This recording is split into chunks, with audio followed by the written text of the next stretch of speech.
Hi, this is a virtual presentation for a parenting workshop that I do called Parenting in the Digital Age. This is part of Take Root's parenting program from Douglas Education Service District. My name is Ryan Zeedyk, and there's Douglas Education Service District that I was talking about. That's where I work. I'm an education specialist for them, so I provide education services all around Douglas County. To parents and substitute teachers and administrators and teachers and students. A lot of times around in the field of technology, like how to use technology in the classroom, what are the best practices, those kinds of things. Um, Coaching with teachers and setting up technology plans with administrators and all that kind of stuff for Douglas County. So that's my role professionally, or my experience professionally with this. My experience personally is that I've raised four kids of my own, so I do have personal experience in how to parent in the digital age. So what that means is, in this presentation, we'll be talking about um, mainly technology. Right now, distance learning, because that's what we're focused on now, but just technology balance and all that kind of stuff. So this link that you see over here, this tinyurl.com/y3w3axae, if you type that in, it'll get you to this presentation, which will be handy because I'm going to be sharing some links at the end. So if you want to be able to get to those links, then that'll be the easy way, is to just get to this presentation. And then from there, you'll also be able to find my email address if you need to contact me about anything. So I'm going to move along here. I'm going to present my content in pretty much in 3 different slides. I'm just going to talk about why this is important. Then I'm going to talk about how to go about parenting in the digital age. And then I'm going to end with what,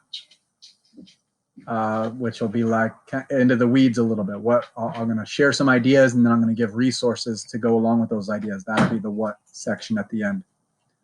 So let's start with why. Why is it important, I guess, for you to be here, to take in this content, to care about what I'm talking about? I have 3 points to talk about for that. Why is it important? Number 1, and there's a reason this is number 1 point on here. Number 1 reason is because parents are the model for their children. So if you've heard the phrase before, as I'm sure most of us have, either from our own parents or as a parent, we've said it ourselves, do as I say, but not as I do.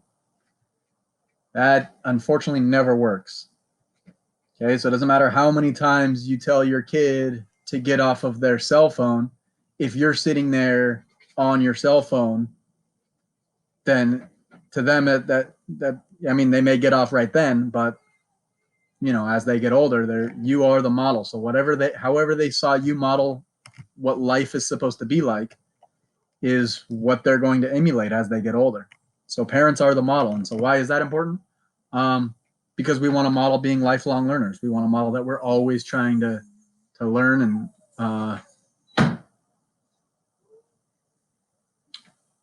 better our minds and better ourselves, I guess.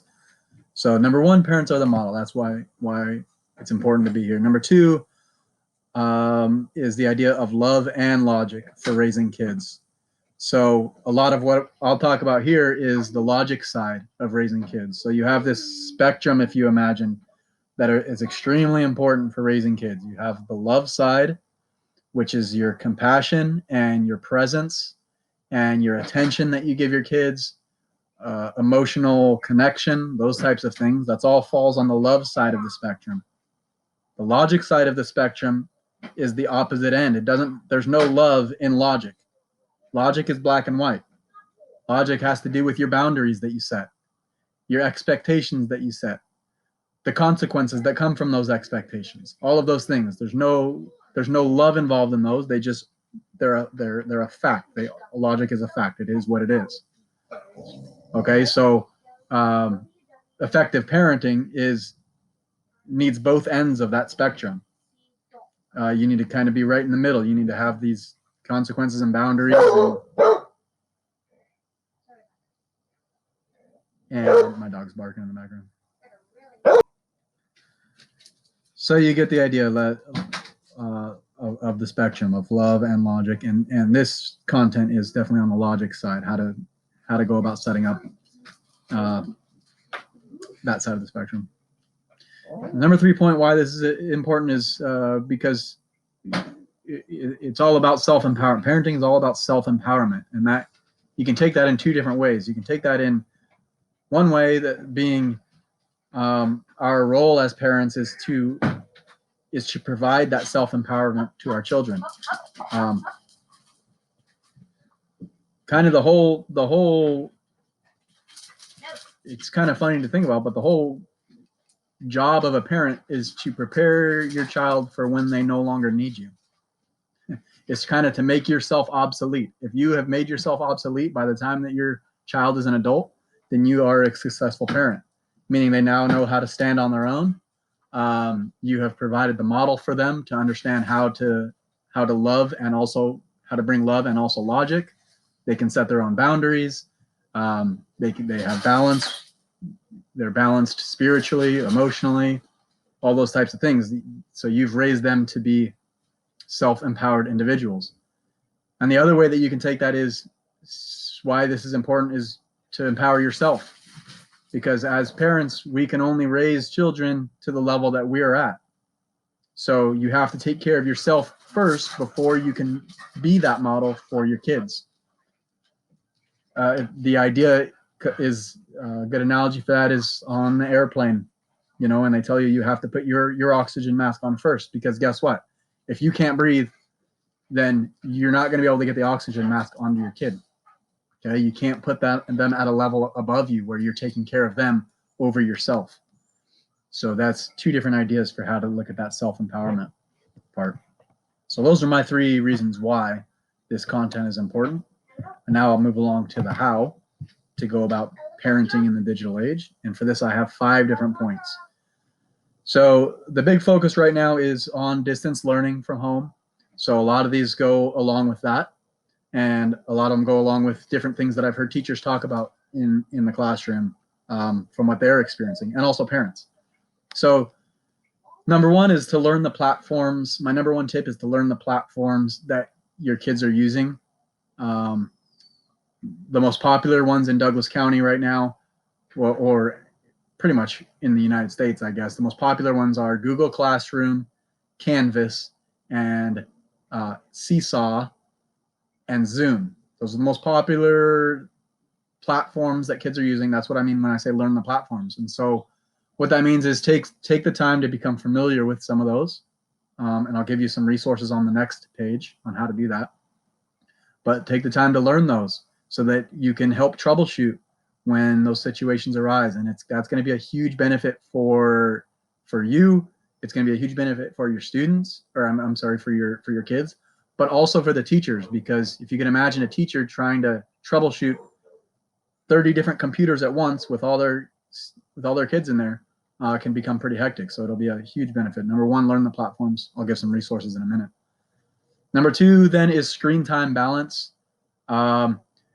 It's important that your kids know the difference between using technology, using screens for entertainment, and using them for education. And both of those are fine, but you don't want them confused about when is education time and when is entertainment time. Okay, because a lot of times when I'm working with students in the classroom, we pull out the iPads in 1st or 2nd grade or something like that to start using some educational programs. And a lot of the students, they just immediately jump to, can I play this game? When are we going to get to play games? I hear that a lot. So that's what I mean. There needs to be an understanding that there's a time for games and there's a time for learning with education. And how do we balance that? And I'll give, again, some resources on the next page for how to, for what to do to reach that point. Number 3, my number 3 tip for how to go about parenting in the digital age says communication and agreements. So what I mean by that, communication, when I communicate with students or kids or anybody really, I talk to them at the level that they're at.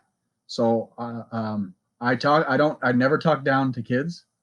I don't want them to feel like they're below me, that I have more control over them, or they always need to listen to me, or anything like that. I want them to feel equal with me so that we can have good conversations and that they understand how to listen and how to respond. And that's a big thing with communication.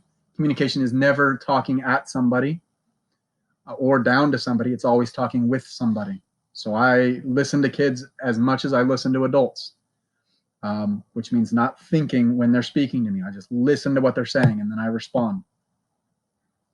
Okay, and respond on their level. So some kids, you may not be able to talk for a long time with certain kids because they have a short attention span, right? That's okay. Try and say what you can very quickly and then listen to what they have to say. So that's just my tip for communication. Agreements goes along with that type of communication. When I set expectations for students with consequences for meeting or not meeting the expectations, when I set them with my own kids, it's always an agreement. It's a discussion between them and I. It's not, here's the way that it's going to be. It's, here's what I think these would be good expectations. What do you think? Can we reach an agreement? And I use this all the time with my own kids. How much time do you think you should play games for? Oh, I don't know, Dad. 3 hours? How about 30 minutes? You know, that type of thing. Well, 30 minutes, that's not long enough. I can't do this, that. Okay, let's how about 45 minutes? Can we make a deal on 45 minutes? And then they're learning the art of negotiation and how to make agreements, so how to compromise, but also they're feeling that their voice is heard. And then you get what you want, they get what they want, and it's, you know, you have an agreement, so it's not an argument when it's time to get off, those types of things. So that's my third tip for how. Number 4, then, for specifically for this distance learning situation, if your students or if your kids are learning at home, is to set up a learning environment that kind of mirrors what we would find in the classroom. And I'll show a picture of that on the next slide. But really what that means is we want a calm environment with not a lot of distractions running around. We want some natural lighting.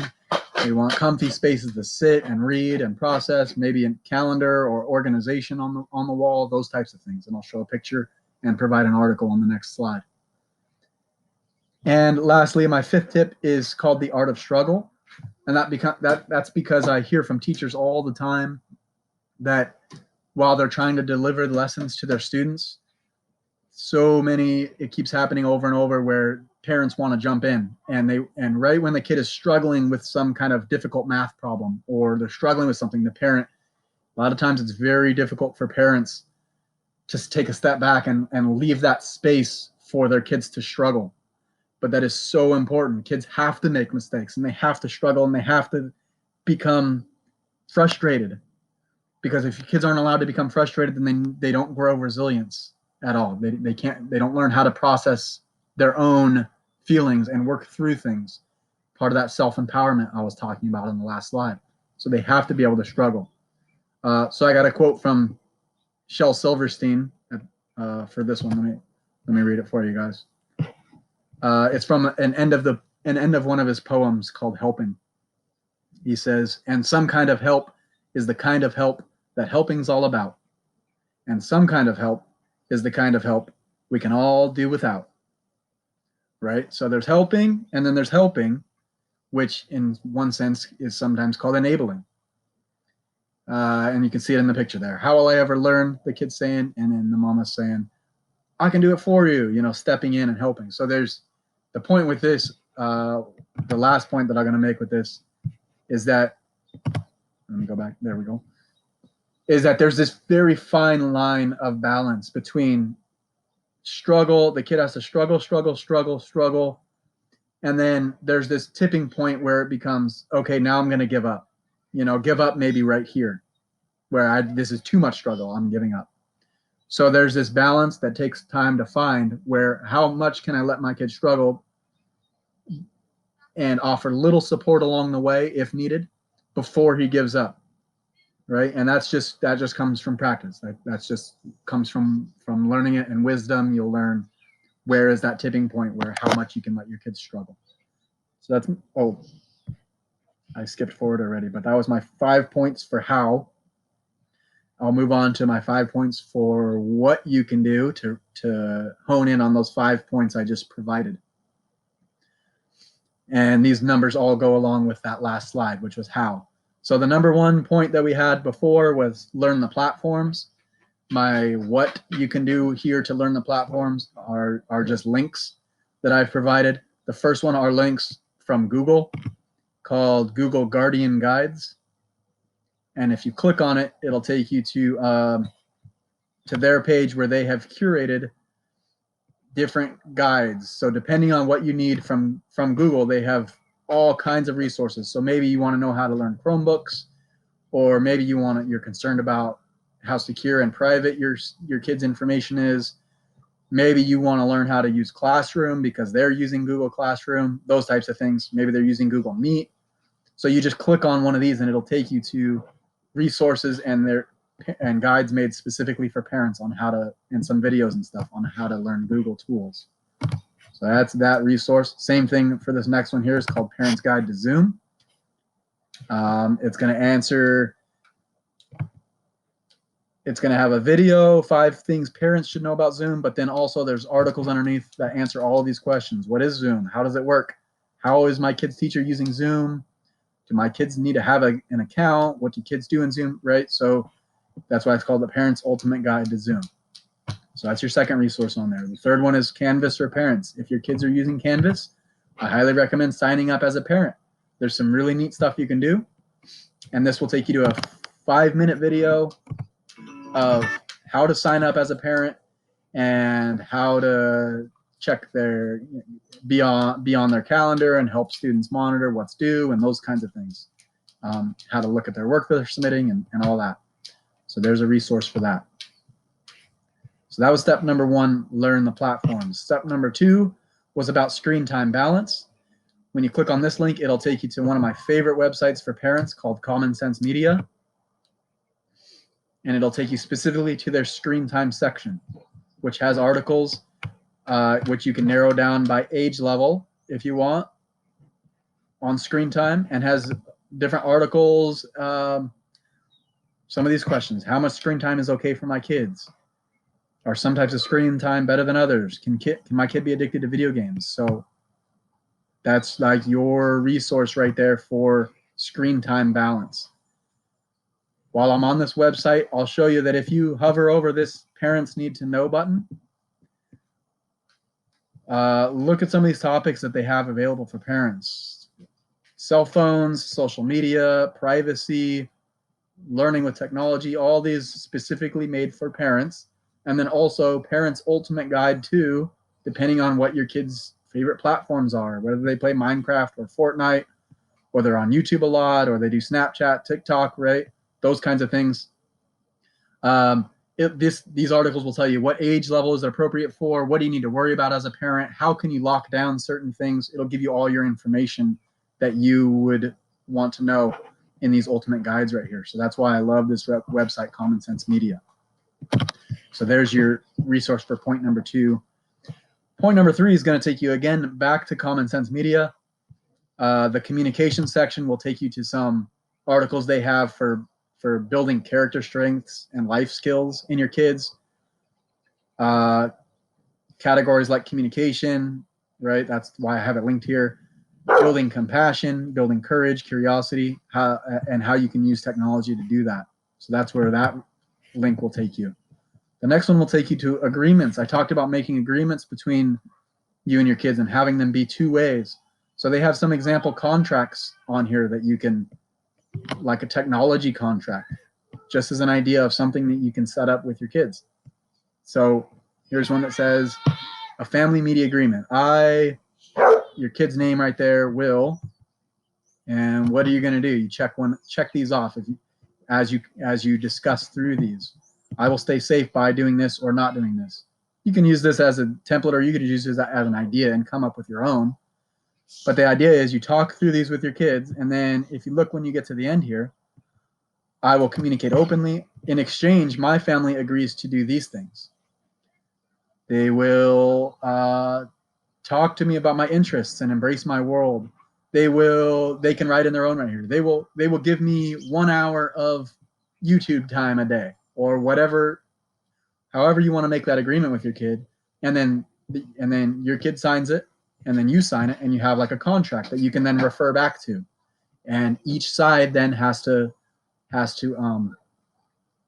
uphold their end of this contract. So again, just an idea. I've used it a little bit differently with my kids. It wasn't so formalized. It was more like we had an agreement where if they did an hour of reading, an hour of chores, an hour of outside playtime, then after that they got an hour of free time on technology. And so that's 4 hours of their day right there. And then some weekends they would just repeat that and do another three of those, and then do another hour of technology. And again, it's a very loose contract, but it's still the same idea. You can use it however it benefits you. I'm going to click back into my presentation here. That was for point number 3. Point number 4 is setting up a learning environment. So I said I give you a picture and an article.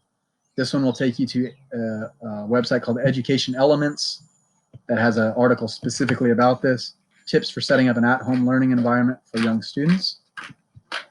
And it goes into more detail, or you can just take a look at this picture here, and it gives you kind of an idea for some recommended things.